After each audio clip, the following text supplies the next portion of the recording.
Hi, and welcome to Just Informed Talk. I'm your host, Craig, and we're going to pick right back up where we left off with the latest in Q posts. But first, I just want to say thank you to everybody who's come to the channel. It's really, truly been a blessing. I am very thankful, and I also pray for everyone that we encounter and everyone in the world, really. But we're in this together. It's going to be a battle, and nothing's easy. So we have a lot more to go, a lot more ways to go. And I think that our ability to come together and form a dialogue and continually bring this information to light, that's the key. I encourage everybody to make their own videos, comment, start a channel, do whatever you have to do to get the information out there. That's truly going to be the way we defeat them together, is by becoming stronger than the mainstream media. And then slowly we can release their stranglehold on us in general. Now, let's just get right into the Q post.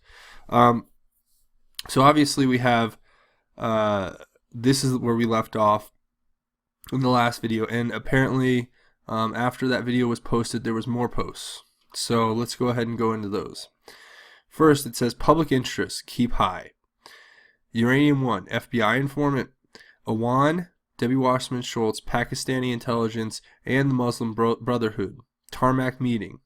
Supreme Court, Loretta Lynch deal 4 is greater than what happened. Anthony Scalia was killed.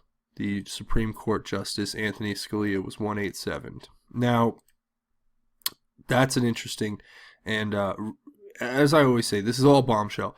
Every time he drops another post, it is like a bombshell hitting the fortress of the elites, and we are slowly chiseling away at their walls, and we will soon breach the gate, and we will be inside, and we will take over, and we will take back our country, and we will make it great again, and we will make it Christian and God-fearing again. Okay, now I am for freedom of religion, and I don't mean to say that to dismiss other religions. I just mean in the sense that we need to go back to the principles of our country, our founding fathers, the principles of peace and the principles of Christianity. Those are truly the principles that make up our country. Now, we'll get into the next part. It says, this is Q responding to an Anon. And the Anon wrote, Lynch offered a Supreme Court position if Hillary got through. Well, that's exactly what that's suggesting. It says, build a timeline. Anthony Scalia 187. HRC Hillary Clinton investigation pivot points. James Comey dismiss letter. Number 2. I still don't know what PS is. I've tried to find that. It's been a tough one. Just thinking out loud. Peter Schiff? I know it's Adam Schiff, but doesn't he have a brother? I don't know. Let's not get into that right now. Let's look at this. WikiLeaks communications. You guys, that's what you're for in the comments. I need you to comment, and we'll figure this all out together in time. But that's why I make these videos, so we can all learn together. And then he gives us this link to an article, and the article is an FBI.gov. It's their official website, and it's pointing to a man named Carl Gaddis. Now, a few things. I looked into Carl Gaddis, and all I could find was that he is in that position. He was appointed by James Comey, and then this paragraph in this article from CNN from 2017, so September, stood out to me. And it says, let me just see if I can get back to where I was.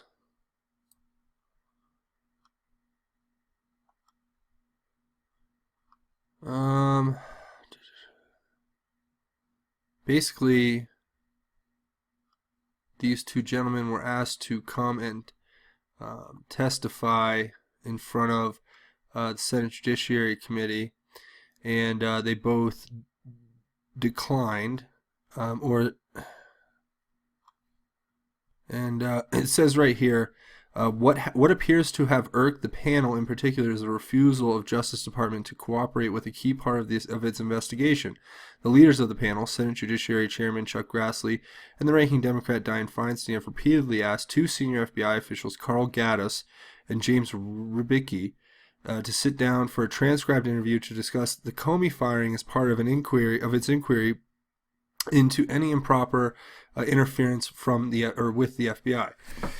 So that is pretty interesting to look at in context of the whole series of posts that were put up. So, but I want to go to something that's a little bit more apropos or important, I think, for the moment, because we can research all this later into the Gattis anomaly.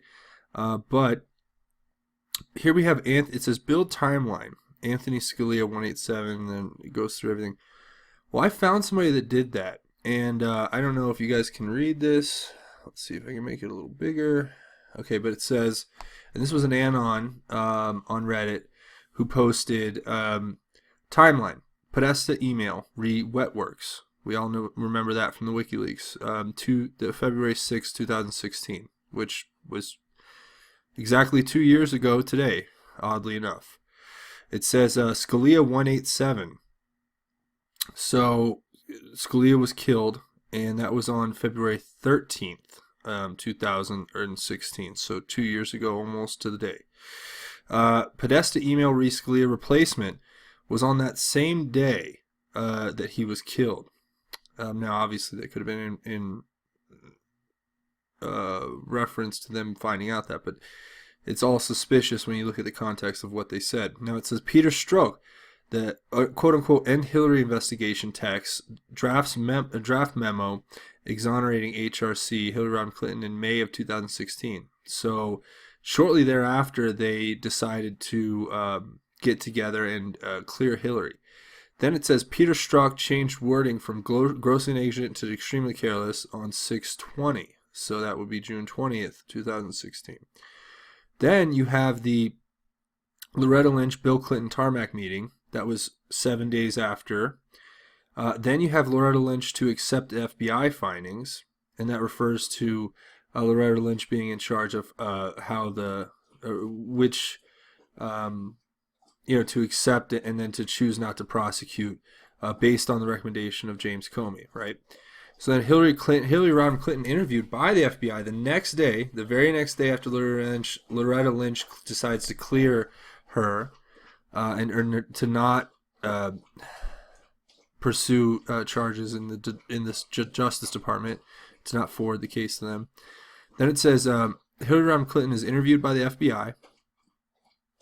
It says, and that's just, it wasn't recorded. There was a lot of very bad investigatory work done there. Then it says James Comey dismisses Hillary Rodham Clinton investigation. So that was in July 5th. He came out for the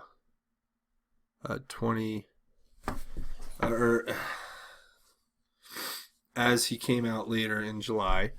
Then it says Seth Rich murdered on the July 10th, 2016.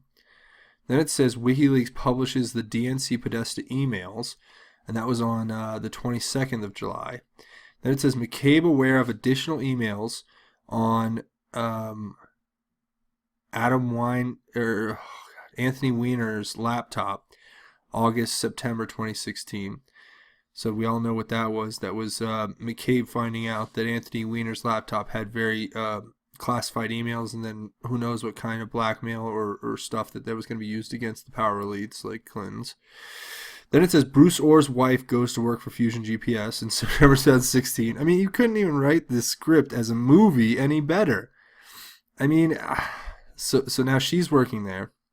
The NYPD threatens to go public with arrest warrants based on contents of Anthony Weiner's laptop, October 2016. So, that's a very interesting one. We all need to look back to 2016 in October when the NYPD, I remember that story coming up and it got squashed pretty quick. And I was always wondering in the back of my mind what they did find on Anthony Weiner's laptop, and whether that was given a label of top secret or classified or state secret or too important to the national security to allow to be released. And that's why they were basically shut down. Because we know the boys in blue are always going to fight for what's right, in the majority speaking. So then it says, second FISA warrant issued to spy on Carter Page, Trump campaign, October 2016. So right around the time that their world was falling down because the NYPD had seen stuff on Anthony Weir's laptop that said these people are criminals. You have this second FISA warrant issued to spy on Trump, basically, through some false dossier, the Fusion GPS dossier, which was probably made by Bruce Orr's wife a month before, or bought, or whatever. And then it says James Comey reopens Hillary Clinton investigation based on new emails. And that's October 28th, right? James Comey issues a letter not to prosecute HRC. James Comey to Trump, dossiers unverified. So, I mean, this is perfect. I mean, this right here sums up the exact sequence of events. This is the timeline that I think Q wants us to see. So if you are a patriot and you love your country, you will comment, you will share this video, you will do whatever you think is correct in order to get this information out and spread it, because it needs to spread like wildfire, and we need to expose these people for what they are, which is a criminal cabal that needs to be brought to justice. So, without getting into it any further, I want to thank everybody for watching. Again, I want to thank you for all your subscriptions, and I want to thank you for all the kind comments. I love that everybody's getting involved on the comment board and making real impact. I'm learning so much. I am really thankful for a select few who they know who they are, and they've helped make this channel what it is, and I will always appreciate that. And but we want to just close by saying that God's grace is greater, ladies and gentlemen, and we need to look to Him in these times, and we need to understand that our faith collectively in one another and in the Lord is what's going to save us. And I had a great commenter say something to the effect of, you know, be careful what you say, and I am being careful, but sometimes you have to report it as it is found, and then you can sift through it later. That's part of this kind of guerrilla reporting. And I just want to thank everybody for watching, and you guys know that my thoughts and prayers are with you. My hope is that we can all come together and find the power of the Lord to pull us through to another level of awesomeness, if you will. But until next time, this is Craig. You've watched Just Informed Talk. Thanks, good night, good luck, God bless, and Godspeed.